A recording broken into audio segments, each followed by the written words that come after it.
Hari ini kita akan bahas mengenai lingkungan yang menciptakan tantangan bagi sumber daya, jadi manajemen sumber daya manusia. Jadi di sini ada yang namanya penilaian kembali portofolio bisnis yang seringkali berdampak ya pada lingkungan. Yang pertama yaitu keputusan untuk menutup satu atau beberapa unit bisnis. Ini dampak dari portofolio ya, dari lingkungan yang ada. Nah, di sini ada coba teman-teman lihat di sini. Dalam menghadapi perubahan kondisi ekonomi dan persaingan perusahaan-perusahaan dapat menilai portofolio bisnis mereka. Ya, ya ini ada salah satu keputusan perusahaan untuk menutup salah satu unit bisnisnya. Ini karena dari dampak perusahaan-perusahaan yang menilai portofolio mereka itu kurang bagus, ya. Jadi tidak mempunyai tidak bisa menghasilkan profit yang baik sehingga akhirnya ditutup, ya. Nah, berikutnya yang kedua yaitu mengembangkan bisnis dengan melakukan strategi baru. Membuka bisnis baru dengan strategi baru yang ada, ya, sesuai dengan keinginan dan kebutuhan yang ada di pasar global. Biasanya seperti itu, ya. Berikutnya melakukan ekspansi melalui akuisisi. Nah, ekspansi sama dengan yang di atas, ekspansi juga pengembangan bisnis. Dan tapi ini dengan cara bukan mengembangkan bisnis dengan strategi yang baru, otomatis juga bisnisnya juga bisnis baru. Tetapi kalau yang di sini melakukan ekspansi, pengembangan ya perusahaan dengan mengakuisisi, mengakuisisi apa? Kalau mengakuisisi apa? Mengambil alih, ya, membeli, ya, membeli perusahaan yang sudah ada, terus kemudian diakuisisi, dikembangkan lagi, diolah lagi, gitu ya, dengan eh, melanjutkan bisnis yang sudah ada dilanjutkan lagi. Berikutnya yaitu merampingkan unit bisnis yang ada menjadi satu kelompok, ya, jadi bagian yang kelompok, atau juga mengubah operasi perusahaan secara mendasar, secara keseluruhan. Jadi ini dampak ya, dampak suatu perusahaan terhadap persaingan-persaingan yang ada di luar karena dinilai portofolio bisnis suatu perusahaan tersebut tidak berjalan dengan baik atau mungkin kurang bagus ya, sehingga perusahaan-perusahaan tersebut kalah dalam persaingan. Nah, ini dampaknya gitu ya. Bisa juga dia bisa karena terakuisisi, bisa kebeli juga karena portfolionya kan, ya, dampaknya kan karena apa namanya perusahaan tersebut tidak bisa mempunyai portofolio bisnis yang bagus sehingga ya mungkin lama-lama daripada habis gitu ya, eh, rugi merugi rugi terus kemudian juga mungkin bisa dijual gitu ya. Oke. Hal-hal yang perlu dicermati dalam perekonomian global. Konsumen global yang pertama. Konsumen secara global. Kalau global itu kita lihat global makro atau mikro gitu ya. Kalau global makro biasanya globalnya kan secara keseluruhan atau dunia, ya. Dilihatnya dari konsumen dunia, secara dunia dari pasar yang ada di dunia. Bagi kalau global yang mikro, kita lihat mungkin yang lebih spesifik kita lihat dulu di dalam negeri atau mungkin di suatu daerah.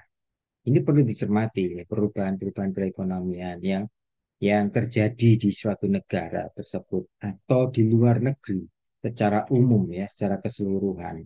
Itu ya. Berikutnya yaitu pasar tenaga kerja global atau dunia. Pasar tenaga kerja seperti eh, apa namanya? Kita punya tenaga kerja di luar gitu ya.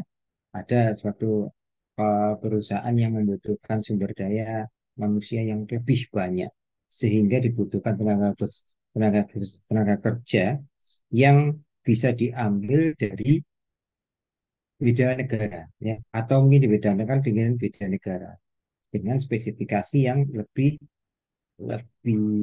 lebih terperinci ya, maksudnya lebih spesifik ya, bidang-bidang skillnya di situ. Eh, Pasar itu apa sih? Pertemuan antara penjual dan pembeli. Ya, kalau di sini kita bahas yaitu penjualnya siapa di sini? Perusahaan ya, atau perusahaan ya. Kemudian yang pembelinya siapa? Ya, tenaga kerja, SDM terutama ya. Dia mencoba untuk menawarkan spesifikasi jasa yang di apa namanya skill yang dia punya pada suatu perusahaan di dunia. Pekerja asing ya perlu dicermati di dalam perekonomian pekerja asing. Pekerja asing ya biasanya mereka itu mempunyai kelebihan-kelebihan yang unggul dibandingkan ini kan saya bahasnya yang di internal ya. Makanya kita sebagai sumber daya manusia perlu mempersiapkan skill-skill kita dan eh, keterampilan-keterampilan sesuai dengan bidang kita ya. Ya, ini tidak kalah dengan yang ada di luar negeri ya. Makanya perlu dibutuhkan eh, pelatihan-pelatihan ya, terus kemudian bidang-bidang tertentu atau bidang-bidang khusus yang dimiliki oleh tenaga kerja tenaga tersebut supaya kita bisa bersaing dengan pekerja asing ya. Kenapa harus cari pekerja di luar negeri, mendatangkan pekerja dari asing masuk ke dalam negeri? Nah, kita mempunyai source yang unggul ya. Kita mempunyai source yang banyak ya. Kita mempunyai source skill yang bagus. Kenapa harus mencari perusahaan apa pekerja asing dari luar gitu ya. Nah, itu. Nah, berikutnya lapangan kerja internasional. Di mana lapangan kerja internasional ini suatu negara ada yang butuh tenaga kerja yang lebih banyak dibandingkan yang ada di di dalam negeri. Sehingga mungkin kemungkinan tenaga tenaga kerja di sini lapangan kerja internasional itu dimungkinkan ya untuk tenaga kerja yang difungsikan untuk sebagai pekerja lepas. Ada yang seperti kayak gitu ya. Sehingga pada saat dia mempunyai proyek yang besar dalam waktu tertentu, pengerjaan proyek terbesar dalam waktu tertentu, dia membutuhkan lapangan kerja baik dari luar ataupun dari dalam negerinya. Oke, gitu. Kemudian aliansi multinasional antar antar perusahaan. Aliansi multinasional. Aliansi apa aliansi? Aliansi itu bekerja sama ya. Jadi perusahaan multinasional itu bekerja sama antara perusahaan satu dengan perusahaan perusahaan yang ada di luar dan dengan perusahaan yang ada di dalam negeri.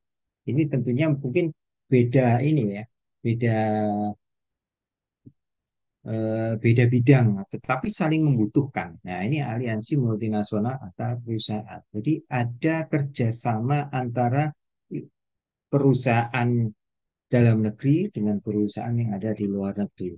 Membentuk suatu kesepakatan, ya, membuat suatu kesepakatan yang terjadi nanti akan ada win-win solution, win-win profit gitu ya, yang win-win profit keuntungan masing-masing. Nah, menciptakan menjadi perusahaan yang besar, ya, menjadi perusahaan besar, atau mungkin bekerja sama dengan perusahaan-perusahaan yang lebih bagus gitu, sehingga tercipta ada suatu sinergi di situ antara perusahaan A dan perusahaan yang B bergabung beraliansi ya gitu.